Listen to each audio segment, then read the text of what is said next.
Hey everybody, it's Chris from Agricultural Insights. I just stepped inside and I was thinking about this when I was outside earlier today, but that is a lot of things or a lot of questions that people ask me is how can I grow more forage for my livestock?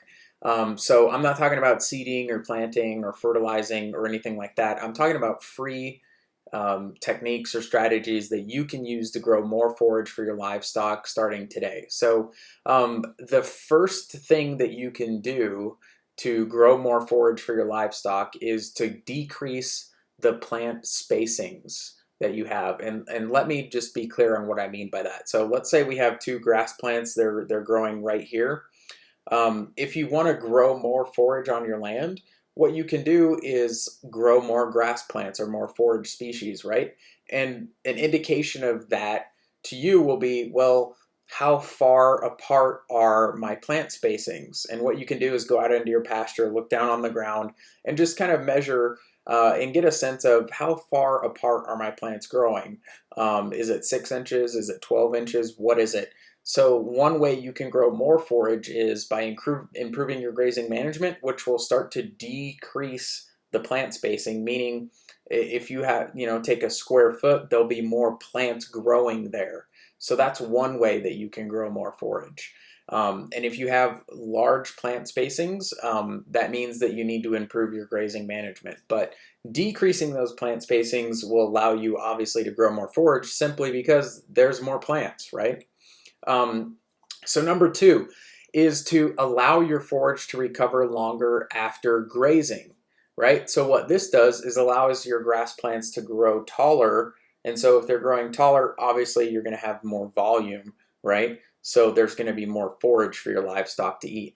That's a really simple one that you can start doing today, is allowing your plants to recover longer. So, all those leaves are collecting more solar energy. So there's more nutritional value, generally speaking. And this is especially true in the spring and the summer, when you have taller, more mature grass or forage species for your livestock to eat. So that's number two.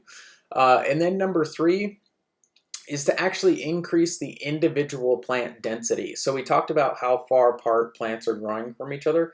What I'm talking about here when I say increase individual plant density, I'm talking about how much material individual plants produce for collecting solar energy, or how many leaves they produce.